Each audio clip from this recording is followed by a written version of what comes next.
Кім білім іздеу жолына түссе, Аллах тағала оның жәннатқа барар жолын жеңілдетеді. Ал періштелер білім іздеушінің талабына разы болып, оның аяғының астына қанаттарын төсейді дейді Имам Тирмизиден жеткен хадисте. Ассалаумағалейкум, қадірменді телегөрермендер. Сіздермен біздерді қауыштырып отырған Аллах тағалаға сансыз шүкірліктер болсын. Міне, білімнің артықшылығын осы бір хадистерден ақ білуге болатын сияқты. Жалпы, бүгінгі біздің тікелей эфиріміздің тақырыбы ұбт-дан, яғни ұлттық бірыңғай тестілеуден сүрінбей өткіңіз келсе деген тақырып аясында болып отыр. Студиямыздың қонақтарымен таныстырып өтейік. Алматы облысы Жамбыл ауданының бас имамы Ернар Мәжен ағамыз және белгілі жазушы, мәдениет қайраткері Құдияр Біләл ағамыз келіп отыр. Ассалаумағалейкум, студиямызға қош келдіңіздер. Жалпы өздеріңізге осы сауалды қоймас бұрын тақырыбымызда ұлттық бірыңғай тестілеу деп алдық қой. Жалпы ұлттық бірыңғай тестілеуді тапсырмас бұрын адамға ең алдымен білім керек. Сондықтан да сол бала біліммен қарулану керек. Ал жалпы дінімізде, шариғатымызда осы білім дегеніміз не? Оған қалай тоқталуға болады? Ернар аға, осы туралы өзіңіз ашып өтсеңіз. Бисмиллахир-рахманир-рахим. Алхамдулиллахи раббил аламин. Аллахумма салли аля саййидина Мухаммадин ва аля али саййидин Мухаммад. Біздің хақ болған, азиз болған тамаша керемет дініміз пайғамбарымыз саллаллаху алейхи уассаламға 40 жасында келгенде бұл дініміздің ең бірінші бұйрығы, ең бірінші әмірі оқы деген әмір болды. Біз дініміздің оқы деп басталуынан ғылымға деген, білімге деген дініміздің соншалықты мән бергендігін осы жерден біз көре аламыз. Және пайғамбарымыз саллаллаху алейхи уассаламның өз хадисінде адам баласы, яғни мұсылман баласының еріне де, әйеліне де ғылымды талап ету, білімді болу парыз деген. Сондықтан да мұсылман баласының білімді болуы, мұсылман баласының парасатты болуы, ғылыммен шұғылдануы біздің шариғатымыздың бұйыратын әміріне болып жатады. Жалпы Құдияр аға, осы біліммен қаруланған адамның көзі ашық, көкірегі ояу, ортасына сыйлы болатыны рас ақиқат емес пе? Осыған не дейсіз? Ассалаумағалейкум, құрметті көрермендер. Алдыға дұрыс айтасыз. Жалпы бүгінгі тақырып өте орынды және дұрыс көтеріліп отыр деп ойлаймын. ұбт дегеннің өзі сынақ, бұл білім алғандарға берілетін сынақ. Демек, сынақ болғаннан кейін білім алушы адамдар бар деген сөз айқындап тұр. Бұл ата-анаға ғана емес, оқушыларға ғана емес, жалпы мемлекетіміздің білім саясатының көрінісі, соның өлшемі, соның бағасы деп қабылдағанымыз жөн. Мемлекеттік тұрғыда аса жоғары маңыз берілетін сондықтан. Сондықтан бұл мәселеге тек мектеп бітірушілердің берілетін баға деп бір жақты түсініп, бір жақты қабылдауға болмайды. Бұның мағынасы терең. Бұл мемлекеттік тұрғыда үлкен күрделі мәселе. Сондықтан да біз әлемдік тәжірибеде осы ұбт-ны кең жолға қойылғандықтан осыны бірнеше жыл болды біз алдық біз мемлекеттік тұрғыдан. Сондықтан бұл жаңалық емес. Бұған қалыптасты, үйренді. Бірнеше жылдан бері қарата бұның біз нәтижесін көріп келе жатырмыз. Мектептерде де осы тұрғыда арнайы бағдарламалар аясында жұмыс жүргізіліп келе жатыр. Сондықтан біздің оқушыларымыз бұл сынаққа үлкен жоғары деңгейдегі дайындықпен келді деп қабылдаймыз. Осындай ұлттық бірыңғай тестілеуді тапсыратын адамдар болғандықтан, білімді адамдықтар болғандықтан осы тестілеу болып жатыр дейсіз ғой. Жалпы сол енді сол білімді болу қоғамның арасында, жалпы басқа адамдардың арасында ол әрқашан өзінің деңгейін көрсетіп отырады ғой, сонда білімді адам, зиялы адам ғой, былайша айтқанда. Әрине солай ғой. Бізді бұл саясат үлкен. Біз кешегені кеңестік шекпеннен шыққанбыз. Кеңестік жүйе біздің ұлттық мәртебемізді төмендету үшін кешегі осы кеңестік жүйе қалыптасқанға дейін сауатсыз елдер қатарына қосып келді. Сауатсыз ел қатарына қосу арқылы ұлттың деңгейін мәртебесін төмендетіп көрсетті. Демек, осыдан артық білім алу арқылы жалпы мемлекеттің деңгейі өлшемі осы біліммен өлшенетіндігімен бағаламдауға болады. Сондықтан да бұған жеңіл-желпі қарауға болмайды. Енді осы білімді адам алғаннан кейін, өзіңіз айтып отырмыз ғой, тақырыбымызды алып отырмыз, ұлттық бірыңғай тестілеу. осы тестілеуден бұрын кез келген бір келелі мәселені бастар алдында, жаңағыдай тестке, емтиханға дайындықтың басында бір адамда бір сезім пайда болады. Жүрегіңіз дірілдейді, аяқ қолыңыз буындары босайды, қобалжуға, уайымға түсесіз. Міне осы уайымға түскен кезде көп нәрсені істейтін жағдайдан кетіп қаласыз. Білгеніңізді ұмытасыз, жаңыласыз, білім алуыңызда қиындай түседі. Жалпы осы уайымды қалай кетіруге болады? Осының жолдары бар ма, Ернар аға?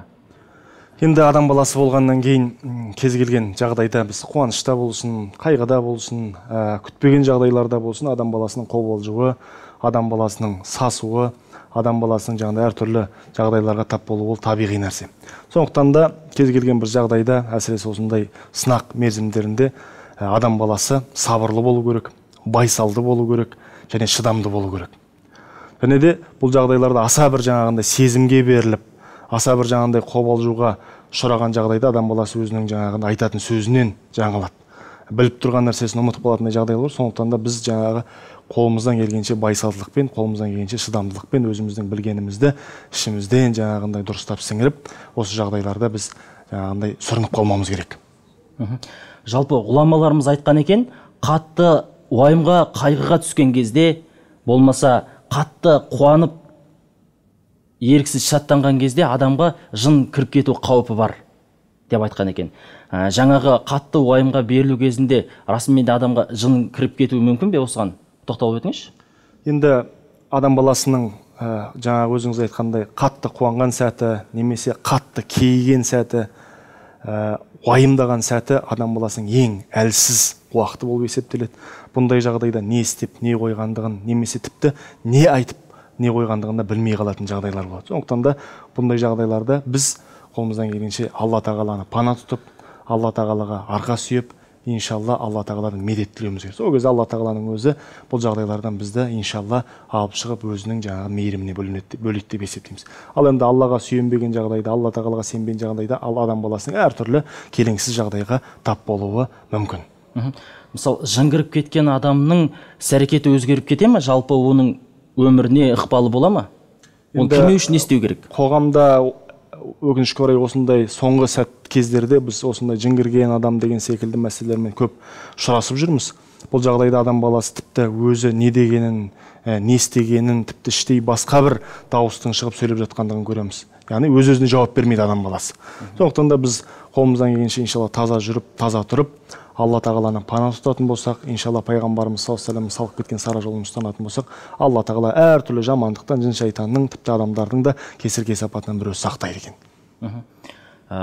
Құдияр аға, осы өзіміз білеміз, елімізден де қазақтың атын әлемге танытып, көк байрағымызда әлемдік додаларда желбіреп жүрген спортшыларымыз бар.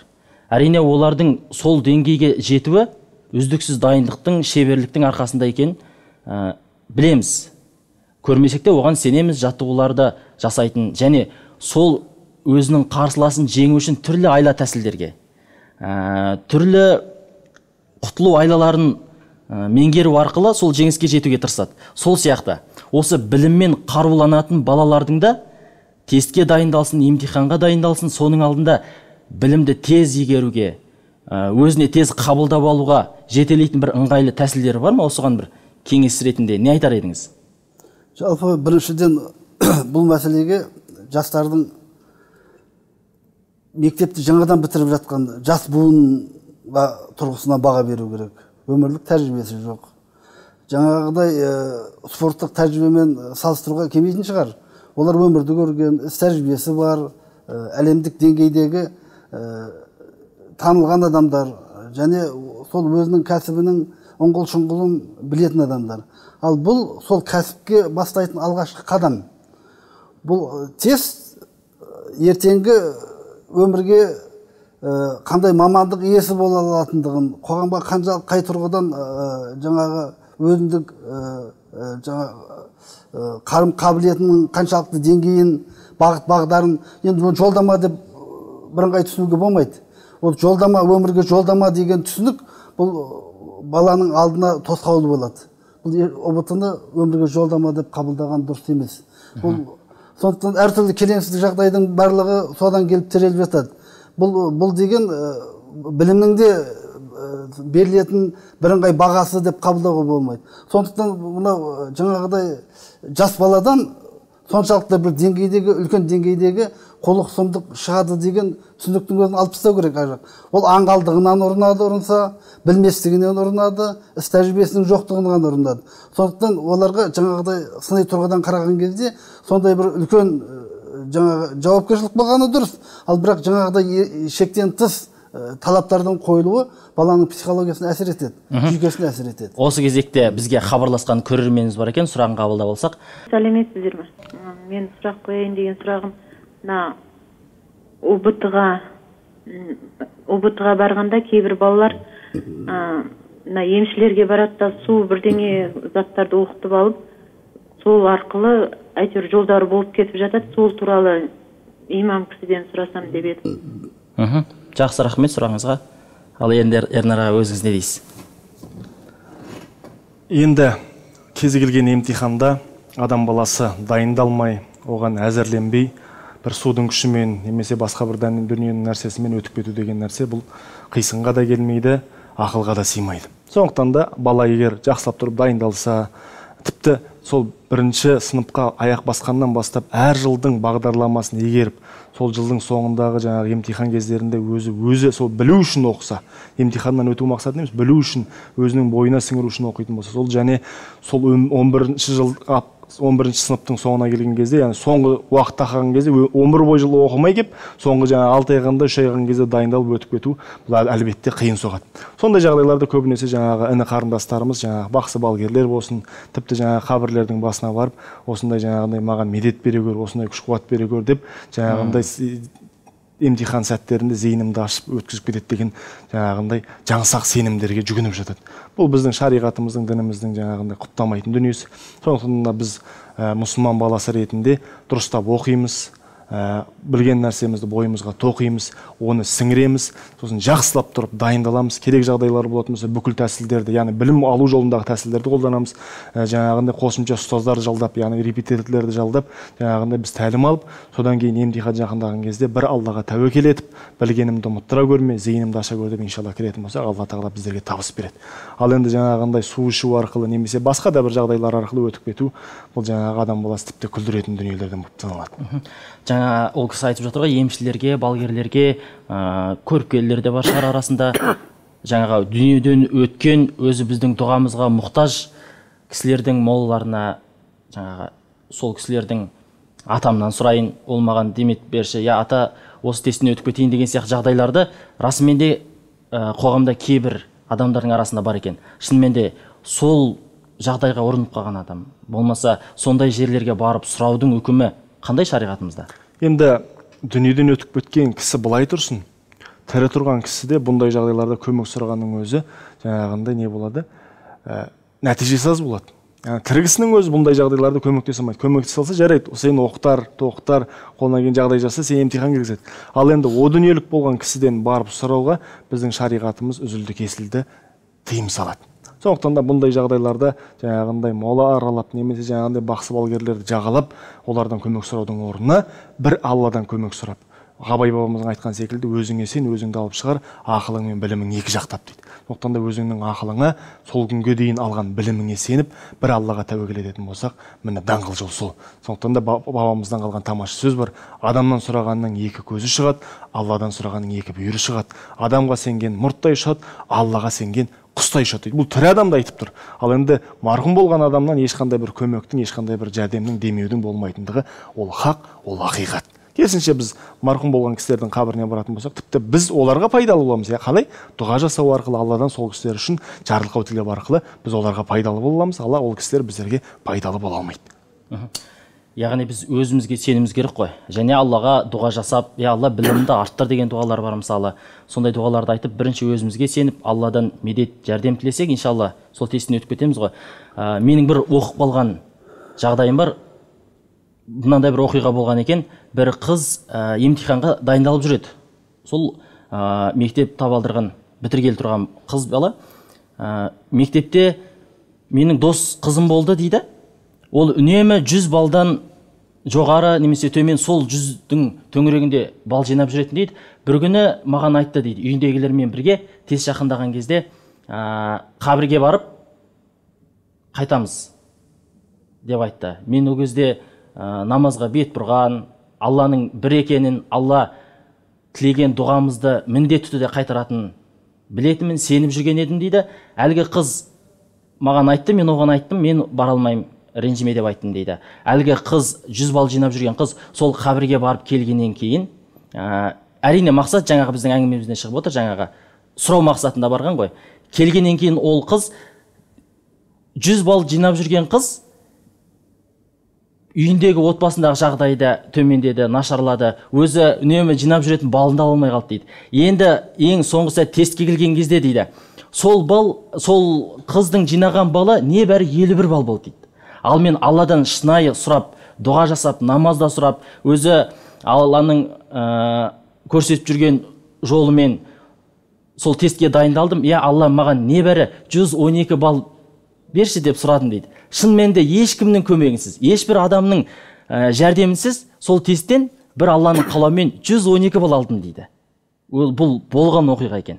Шынымен жаңа өзіңіз айтып отырсыз ғой, Алладан сұрағаның 2 бүйірі шығады, адамнан сұрағаның 2 көзі шығады дейді. Расында бабаларымыз осында шариғатты тереңдеп білгеннен кейін айтып отырған сияқты. Бізге тағы бір қоңырау бар екен, соны қабылдап алсақ. Ассаламу алейкум. Ассаламу алейкум, сіз тікелей эфирдесіз. Ассаламу алейкум рахматуллахи ва баракатух. Ва алейкум ассалам рахматуллахи ва баракатух. Мен сіздерге қоятын сұрағым, мен өзім оңтүстік Қазақстан облысы Кентау қаласынан хабарласып тұрмын. Мен түнімен осы ұбт-ға дайындалып, жаңағыдай ұйықтамайтын кездерімде болады. Сол кездерім, соның әсерінен менің намаздарым, және де түстен кейін қосымша сабақтарға да барам, песін намаздарым, жаңағы шам намаз уақытына келем де, аср намаздарында қаза болып қалатын кездер болған. Сол менің ұбт-ыма қандай әсерін береді, соның кері әсерін толығырақ айтып берсеңіздер. Рахмет, сұрақ түсінікті болар. Түсінікті. Енді мынандай бір қағида бар. Көп дайындалу, тынымсыз жұмыс жасаудың әрқашанда ол жетістікке адам баласын жеткізбейді. Сондықтан да тиімді пайдалану, дұрыс пайдалану, әдіс тәсілді бар жаңағындай жағдайларды біз не істеуіміз керек? Дұрыс қолдануымыз қажет екен. Ол жаңа күніне 24 сағат оқып, ештеңеге мән бермей адам баласының жаңағындай шақшадай басы шарадай болып, білген нәрсесін ұмытып қалатын жағдай бар. Сондықтан да біз таңның сәресі уақытында, түннің 3-тен 1 уақытында деген секілді өзі жаңағындай ретімен адам баласының миы тынығып, жаңағы зейіні серек болып тұрған кезде дайындалуымыз керек. Бәлкім сол кездегі дайындалған 1 сағатымыз күні бойы тынымсыз дайындалған 10 сағатымыздан да тиімді болуы мүмкін. Себебі пайғамбарымыз саллаллаху алейхи уассаламның имам Абу Даудта келген хадисінде: "Я Алла, менің үмметім үшін таң сәрінің ертеңгі уақыттарын береке қыл" деп дұға жасаған екен. Және бұл дұғасы пайғамбарымыз саллаллаху алейхи уассалам қабыл болған, және бұл пайғамбарымыздың дұғасы біздің қазақ тіліне мақал болып енген. Бұл қандай мақал? Таң ерте тұрған еркектің ырысы артық, ерте тұрған әйелдің бірісі артық. Сондықтан да таң ертеңгі уақыттарында. Және ғалымдарымыздың айтуы бойынша түннің 3/1 уақытында тұрып дайындалатын болса, адам баласы күндегі әртүрлі күйбең тіршіліктен алыс, тып-тыныш уақытта дайындалатын болса, адам баласы зейінді болады. Сондықтан да қарындасымыз жаңағындай дайындал деген осы екен деп, жаңағындай тапжылмай барлық нәрсеге дайындалу ол әрқашанда адам баласын жетістікке жеткізбейді. Сондықтан да тиімді пайдалануымыз керек. Сонымен қоса өзіміздің негізгі мақсатымызды еш уақыт ұмытпауымыз керек. Алла тағаланың біздерге бұйырған намазы ол парыз және бірінші орында келеді. Және біз бәлкім осы намаздың нәтижесінде үлкен дәрежелерге жетуіміз керек. Себебі Алла тағала Құран кәрімде айтады: "Вастаину бис-сабри вас-сала", Алладан намаз бен сабыр мен жәрдем тілеңдер дейді. Көрдіңіздер ме? Сіз намазыңыз арқылы және сабырыңыз арқылы және өзіңіздің дайындалуыңыз арқылы Алла тағала сізге жетістік, Алла тағала сізге не беруі мүмкін? Үлкен нәтиже беруі мүмкін. Сондықтан да жаңа біз тестімізді, дайындығымызды желеу қылып, намазымызды қаза қылмауымыз керек. Рахмет, Алла разы болсын. Енді сюжетке кезек берсек.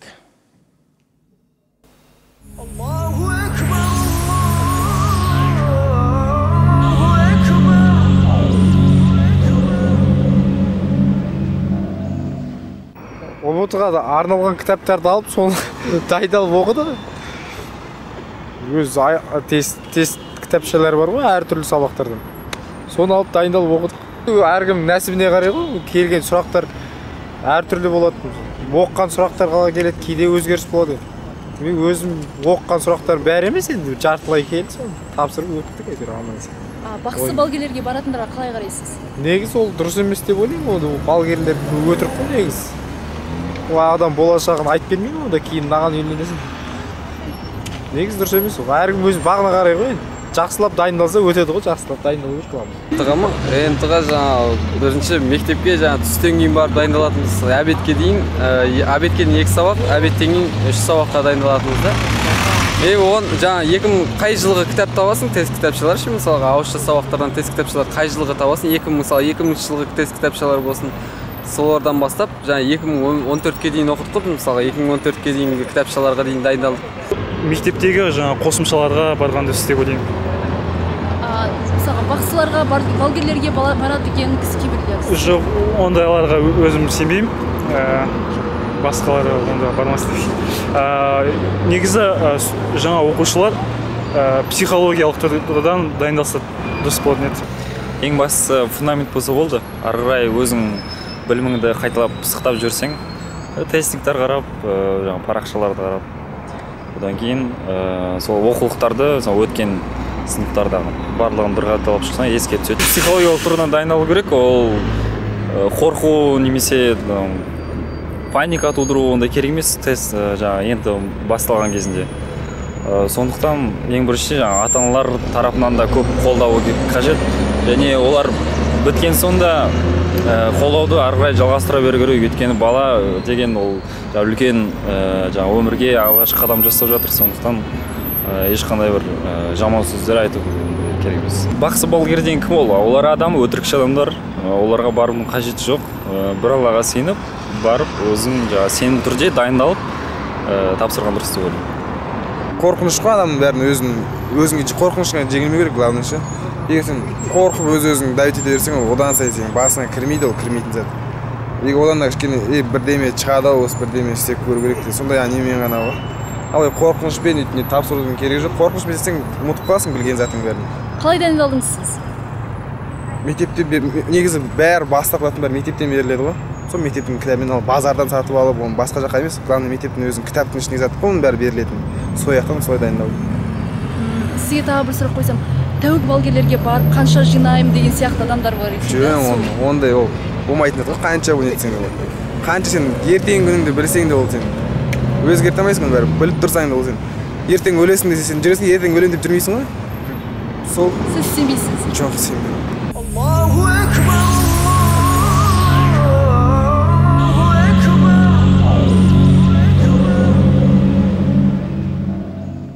Міне сюжетті көріп алдық қой. Жаңа бір баланың айтқаны бұлай болды. Ата-ананың да рөлі бар бұл жерде дейді. Құдияраға жалпы осы бала тәрбиесінде ата-ананың орны жоғары екендігі айтпаса да түсінікті. Ал осындай жауапты, маңызды ұлттық бірыңғай тестілеу кезінде ата-ана қаншалықты өзінің үлесін қосады осы дайындығына? Үлес салма қандай? Осыған өзіңіз қандай бір ақыл кеңес бересіз? Жалпы ата-ананың балаға деген бағасы, көзқарасы, тәлім тәрбиесі бір сәттік ұбт төңірегінде өлшеуге келмейді. Ол ұдайы жүргізіледі және баланың осы ұбтыға жетерге дейінгі жолы, 11 жылдық жолы, өмір жолы ата-ананың көз алдында. Сондықтан да бұл соған дайындық мәселесі ата-ана назарынан еш уақытта тыс қалмау керек. Екінші мәселе, ең басты мәселе деп айтуға керек. Жаңа қалай дегенде де біз бұл ұбт-ны, бұл сынақты дінмен байланыстыра алмай кете алмай отырмыз. Қалай болғанда да дінмен байланыс бар екендігі. Дінмен байланыс болған кезде Алладан сұрау қажеттілігі, және намаз үстінде сұрау керек пе, және де тағы да қандай амалдар бар деген мәселе жастардың алдынан шығады. Сондықтан да өйткені бұл үлкен сынақ, өтуге әрекет жасайды, соның білгісі келеді. Бұл жерде діни мәселе тұрғысынан таратылған кезде иманның шартына назар аудару керек. Тағдыр деген, біз тағдырға сенеміз. мұсылман адам тағдырға сенеді. Сондықтан да алдағы сынақты сол тағдыр тарасына салып өлшейтін болсаң, одан оның бір өмірдің бір белесі және қорқынышты нәрсе деп қабылдауға болмайды сол кезде. Өйткені әртүрлі келеңсіз жағдайлар болады. Тағдырға сенбеу, тек біліміме сенемін, өзіме сенемін, және менің ұстаздарымның соңында биік деңгейде маған тәлім тәрбие бергеніне сенемін деу, уже діннен алшақтауға алып келеді. Біз оның нәтижесін қаншалық білімді жастардың ұбт-да құлап жатқанын көріп отырмыз. Ал білімсіз нашар орта деңгейдегі балдардың алға шығып кеткенін көріп отырмыз. Ал осы мәселеде тағдырды қалай жоққа шығарасың?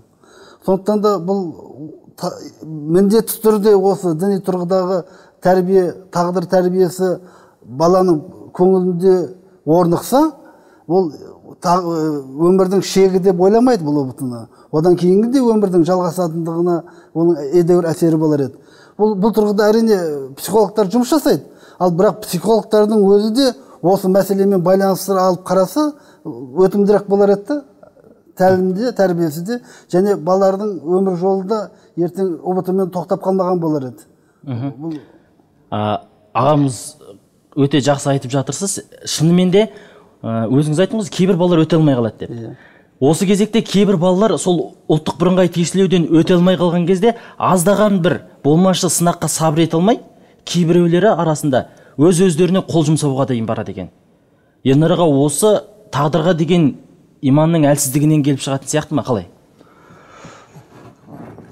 Адам баласының кез келген сынақта, кез келген қиыншылықта сабыр ете алмай, өзін өмірде тастап жіберу, немесе өзіне өзі қол жұмсау, бұл адам баласының әлсіздігін, адам баласының жаңағындай өмірде өзінің орнын таба алмағанын көрсетеді. Сондықтан да біз бұл бәлкім Алла тағала бұл жерден бізді өткізбей, бұдан да жоғары дәреже жеткізу мүмкін. Өйткені Алла тағала күміс есікті жапса, алтын есікті ашады дегенде осындай бір сенім бар. Сондықтан да біз өмірімізде өзіміздің тағдырымызға жақсылықпен, үміт көзімен қарап, өзіміз жақсылықтан үміт етуіміз қажет екен.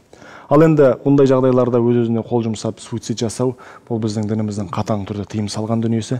Және бұл жердегі мәселеден құтылу арқылы сіз мәңгілік проблемаға басыңызды не істейсіз, сұғасыз. Пайғамбарымыз саллаллаху алейхи вассалам хадисінде айтады, өзін қандай бір нәрсемен өлтірген болатын болса, ақыреттің күнінде сол нәрсемен азапталады дейді. Бәлкім арқанмен болса арқанмен, темірмен болса темірмен, у ішсе у арқылы деген секілді. Сондықтан да адам баласы осылай істеу арқылы ашылмас тұманға қалады. Сондықтан да бәлкім сабыр ететін болса, сол сабырының нәтижесінде одан да жоғары нәтиже жетеді. Біз өзіміз қоғамда өмірді көріп жатырмыз. Жапсақ жақсы білімді, жақсы мінез құлқы бар азаматтардың бұндай жерлерін өте алмай, одан кейінгі сол сабырының нәтижесінде одан да өзі ойламаған жетістіктерге, өзі ойламаған оқуға түсіп, кейін болашағының жарқын болатындығын біз өмірде көріп жатырмыз. Сондықтан да біз бұндай сынақтарда балаларымыз мықты болу керек, сабырлы болу керек, және де бұл қиын сәттен өзіне жаңағындай сабақ шығару арқылы ары қаратай одан да талпыну керек, өмірге деген құштарлығын арттыру керек. Біз егер бір кемшілігіміз болатын болса, сол кемшілікті өзіміздің пайдамызға, өзіміздің жетістігімізге қолдануымыз қажет екен. Мысалға бір тамаша бір оқиға есіме түсіп тұр. Бір кішкентай бала әкесіне мені каратеге апар деп қайта қоймағаннан кейін баласын кішкентай деп санап апармайды. Кейін бір көлік апатынан душар болып, баланың оң қолы түбінен жаңағында кесілуге мәжбүр болады. Сөйтіп сол қолғанмен қалған бала тағы да әкесіне айтады, мені каратеге апар деген кезде мүгедек жарымжан баласын көңілін қимайын деп апарады. Сөйтіп ұстазы, каратеден беретін ұстазы бір жыл бұны жақсылап тұрып дайындайды. Дайындағанда бірақ прием. Келесіне өтейін десе айтады, жоқ дейді, сен бұл приемды өмірде сенен артық ешкім білмеу керек, ең тамаша сен білуің керек, және бұны бәленбай миллион рет жасап, ең тамаша дәрежеге жеткізгенде барып сен екінші приемға өтесің дейді. Сөйтіп жүрген кезде бір үлкен сол мемлекеттің ішінен жарыс өтеді, сонда ұстаз айтады, сен бұл жарысқа барасың деген кезде таңғалып айтады, ұстаз дейді, менің білетінім бірақ прием, және бір қолым жоқ дейді. Айтады, сен қорықпа, сен маған сен деп ертіп барады. Шынында да өзінің дәрежесінде бұл бала чемпион болады. Сонда сұрайды, бұл қалайша болды деген кезде ұстаз айтады, біріншіден дейді, сенен артық бұл приемды білетін ешкім жоқ дейді.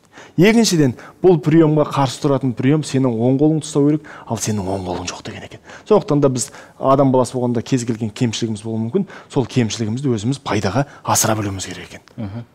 Жақсы, мына бір керемет оқиға екен. Шынымен де кез келген нәрсені алға мақсат еткен кезде оның діттеген жерге жету үшін оны терең меңгеру керек болып отыр ғой, Құдияр аға. Терең меңгеру деген мәселе осы жерде білім мен біліктіліктің ажырайды. Біздің орта білім деңгейі өте жоғары деңгей. Бұл жалпы білім береді. Мына шетелдік тәжірибемен салыстырып қараған кезде, шетелде негізінен кәсіби білімге ерте бастан бет бұрып кетеді да, сосын сол салаға бұрылып, бір кәсіптің деңгейіндегі білім деңгейімен оны білім деп сол кәсіптің жаңа қыр-сырын жетік меңгеруге құрылатын білім болу керек.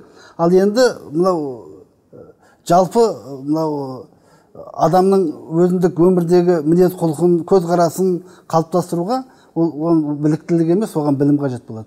Сондықтан да осы мәселенің екеуінің аражігін ажырату қажет болып табылады.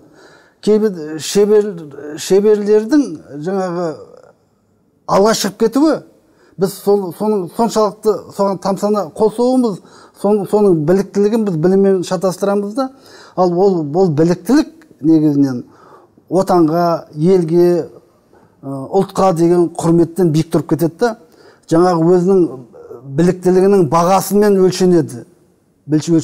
Сондықтан да ақшалы мемлекеттер, ақшалы кәсіпорындар жаңағы адамды сатып алуға мүмкіндік бар. Оның тұрмыс жағдайы жақсы болуы мүмкін. Өзінің біліктілігінің арқасында барлық мәселелерді шешуі мүмкін.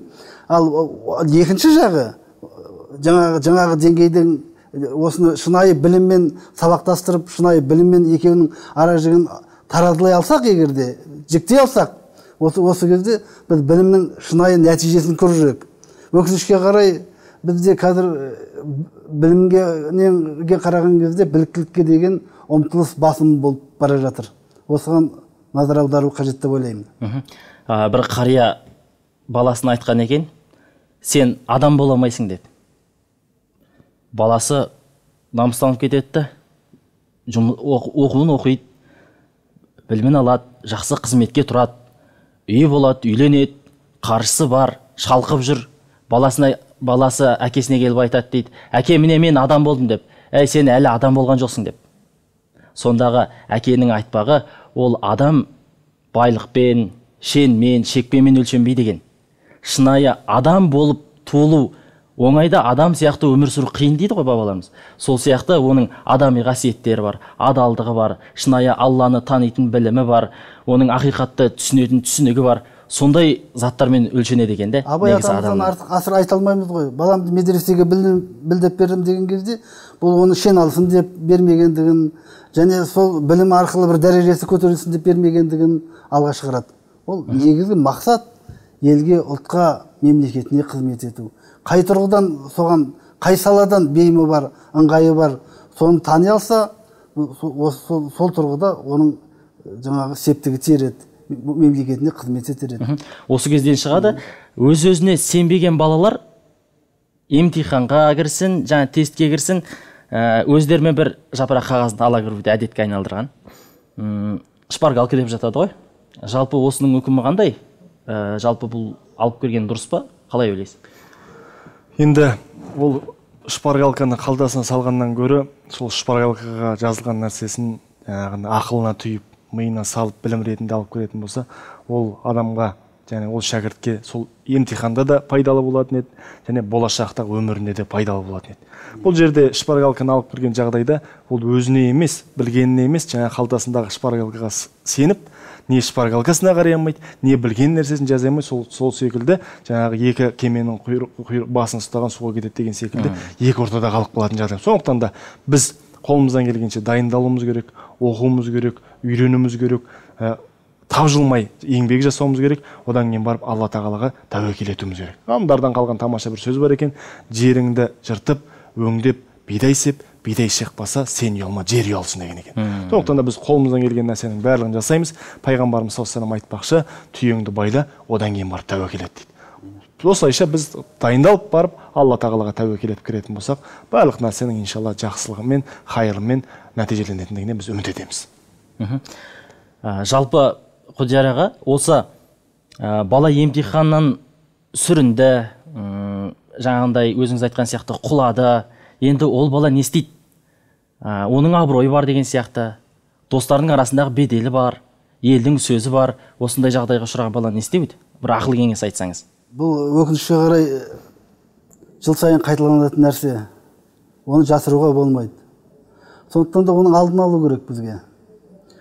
Өкінішке қарай біз болашағынан үміт күтетін білімді, намысты балдарымыздан айырып қалып жатырмыз. Себебі ол бағаны өзіне лайықты көрмегендіктен сондай қадамға барып отыр. Өзінің деңгейінің, өзінің ақыл парасатының, өзінің білімінің одан биік тұрғандығын ол бала біледі. Ал одан төменгі деңгейдегі бала болсатын болса, оған намыстанбайды да, ол өзіне берілген бағаны алғандықтан, оған ешқандай әсерсіз, шыбын шаққан құрылмай шығып кетуі мүмкін. Ал енді біз ертеңіне ата-анасы үміттеніп отырған бала, дос жарандары үміттеніп отырған бала жаңағы бірінші сынақтан құлады. Бұл деген осы жерде енді өмірдің өзі бірақ сынақтан тұрмайтындығын, осындай жағдайлардың алдағы уақытта да әртүрлі деңгейде оған жанама болсын, тікелей болсын, тіпті ол одан да ауыр сынақтардың алда болатындығын бала сезіну керек, соны біліп өсу керек. Ол өмірдің шегі емес екендігін оны сезіну керек. Өмір онымен тоқтамайтындығын білу керек. Ол басқа дұрыс қадамға жол ашып отырған шығар. Жаңа дұрыс айтты Имекен, Молдекен. Басқа алтын қақпаға жол ашып отырған шығар. Осыны бала сезіну керек. Жаңа осы тұрғыдан енді бұл ата-анада алдын ала жұмыс жасау керек. Бұл негізінен жаңағы ата-ананың қаһарынан, ашуынан, ата-ананың жерге қарағандығынан ұялғандықтан баратын балдар бар. Сондықтан ата тәрбиелеу керек. Мен үшін ең асыл қазынам сенсің. Маған мынау сынақ ол сені ауыстыра алмайды. Сенің деңгейіңде нәтижеңді көрсете алмайды ол. Ол деген сияқты ұғым түсінік бала соған қадам басқан кезде сол бірге барса, ол қорқынышын жойар еді біріншіден. Ол білгенін арттырар еді, білгенін қайтып келер еді, қабылдар еді. Мынау үрей мен қорқыныш барлығы қабат тұрған кезде, жаңа психологиялық әсер соны бар қысып тұрған кезде, ол бала білгеннен айырылады. Ол бала шын мәнінде де біледі. Ал білген нәрсе одан біреу алып қоймайды. Оның ертеңіне де сол білім қажет болады. Ертеңгі өмірінде де сол біліммен барады ол. Сондықтан ол бала сол білімді, сол ұбытының деңгейімен ғана өлшеп, сол жерде қалып қояды деген түсінік ол баладан арылу керек. Ол өмір бойы сол білімге жетті. Оның жетістігі сонда. Ол ұбытымен өлшенбейді ол. Ол өміріне жасалатын ең негізгі үлкен азық, негізгі күш, негізгі қуат. Осыны бала білу керек. Оны білсе, сонымен қаруланғандығын сезген бала, ол ертеңгі күні бәрібір жарып шығатынына сенеді. Сол сенім болу керек сол балада. Жалпы адам баласы бұл өмірде түрлі сынақтарға төзу үшін жіберілді емес пе? Әрине солай. Түрлі сынақтар беріледі, әрине бір қиыншылықтың артында көптеген жақсылықтар. Бірінші сынақтан сонда жеңіліп соған енді мойын сынамыз ба? Иә, сол өмір бітті деген сияқты, осы сынақтан өте алмай қалдым. Әттеген ай енді не болады, достарыма не бетімді айтам дегеннің орнына қайта серпіліп тұрып, ертеңгі өмірге қадам басу керек қой. Ертеңде күн бар, бүгін түн батса, ертең жақырып күн шығады. Ол өзін дәлелдеу керек, өзінің бәрібір ол деңгейден биік тұрғандығын көрсету керек ол бала. Осы кезекте сол балалардың әлсіздікке баруы, әлжуаз болуы, мына әке тәрбиесінің кемшіл тұсы ма? Біз көбінесе қазіргі таңда баланы ерлікке, батырлыққа, қайсарлыққа, төзімділікке тәрбие барысында білеміз, ер адамның орны жоғары. Өзімізде өстік қой, әкең келе жатыр, әкең айтам десе, кәдімгідей әкемізден сескеніп, өзімізді ретке келтіре бастаймыз. Жалпы осы кезекте біз бала тәрбиесінде әйел затына, анасына сол баланың тәрбиесін көбіне жүктеп қойып жатамыз. Жалпы осы қалай болады? Енді бұл сұрағыңызға жаңа ағамыздың айтқан мәселесін толықтыру арқылы өтуге рұқсат етіңіздер.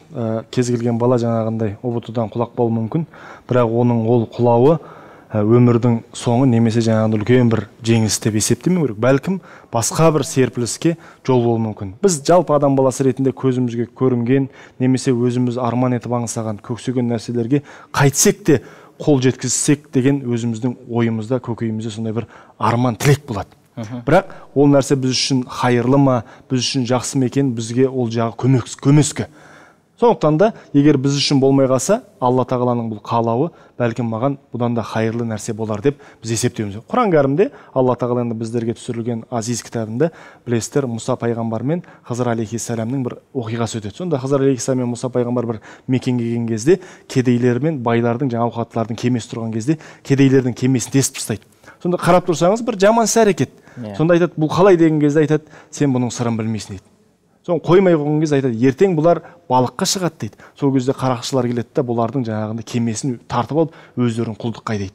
Сондықтан да бүгін тесілді, ертең олар кемесін жамаймын деп жатқан кезде бұл пәледен құтылады дейді. Сол секілді біздің жаңағындай түсе алмай қалуымыз, әртүрлі жағдайлармен сүрінуіміз, бұл бәлкім ертеңімізге одан да бір хайырлы іске немесе бір жетістікке душар болуы мүмкін деген иншалла ойда болуымыз керек. Енді келесі мәселе ата мен ананың тәрбиесі. Енді ананың сүт арқылы баланың бойына енген тәрбиенің де орны бөлек, атаның жаңағындай даналығымен, оның көрегендігімен енген тәрбие де бір бөлек. Бұны біз бір құстың екі қос қанатына ұқсатуымызға болады.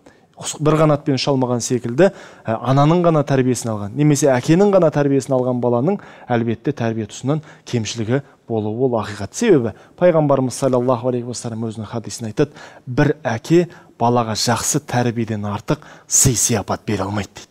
Көрдіңіз бе? Сондықтан да балаға әкесінің беретін ең үлкен сыйы, ең үлкен жаңағындай жағдайы бұл не екен? Жақсы тәрбие екен.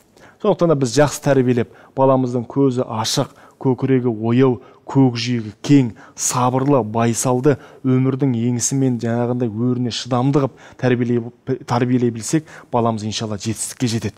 Ал көп жағдайларда біз баламның киімі тоқ, қарны тоқ, киімі бүтін, одан артық оған не керек деген секілді жағдайлармен өзімізді мүсе түсіп жататын жағдайлар болады. Бәлкім балаңызға сіз жаңағындай көлік алып беруіңіз мүмкін, үй салып беруіңіз мүмкін, тәрбие бермесеңіз, ол босқа кетеді. Ал енді балаңызға жаңағындай сіз көлік алып бермеуіңіз мүмкін, үй салып бермеуіңіз мүмкін, жақсы тәрбие беретін болсаңыз, ол жетістікке өзі-ақ жетеді. Және сіздің берген тәрбиеңізбен, сіздің үйреткен иманыңызбен, исламыңызбен ол иншалла жәннатқа кіруге иншалла жол табады. Сондықтан да атаның тәрбиесі бұл жерде ананың тәрбиесі секілді өте маңызды. Құдияр аға, өзіңіз енді мына жазушы ретінде көптеген қоғамның өкілдерімен, беделді тұлғалармен араласасыз. 5 уақыт намазыңызды қаза қылмауға тырысасыз. Әрине бұл кешегі ата-ананың, ұлағатты ұстаздың берген тәрбиесінің жетістігі деп ойлаймыз. Енді қарап отырсақ, бала 10 жасқа толған кезде өзінің осындай салиқалы, өздеріңіз сияқты ата-анасынан тәрбие алып, бірге жармасып намазға тұрып, ораза ұстаса таңсәріде сәресіне тұрып, мен де тұрайын деген сияқты өзінің бір тәтті қылықтарымен ата-анасының жетегінде бірге өсе бастайды. Жалпы міне, осындай тәрбиеде өскен баланың түрлі қиыншылықтарға, аштыққа, түрлі сынақтарға сабыр ете алатын бала болып тәрбиеленеді емес пе осындай ортада өскен бала? Әрине, баланы ортасы тәрбиелейді. Жолдасына қарап танисың деген қағидат әу бастан айтылады. Сондықтан білім алудың бір негізі көру арқылы ғой. Көру арқылы да білім қалыптасады, түсінік қалыптасады, мінез қалыптасады. Сондықтан да үйдің тәрбиесі, ата-ананың тәрбиесі, оның ұстанымы, үйдегі қағидаттар балаға дариды. Бұл бір, екінші ортасы да. Сондықтан ұдайы назарда ұстап отыру керек та, және діни тұрғыдағы бала тәрбиеленген баланың баратын жерімен жаңағы жеңіл ортадағы балатын екеуі жол екі айырылады. Қаласын қаламасын екі айырылады. Бірінің баратын жеріне екіншісі бармайды. Сондықтан да бұл бала қайдан пайда болды? Сен жамансың ба, нағашысы жаман ба деген айқай-ұйқай үйдегі айтылып қалып жатады ғой. Бала маңдай тасқа тиген кезде барып айтылады. Бір кінәрат өзімізден екендігімізді білмейміз ғой соның барлығын.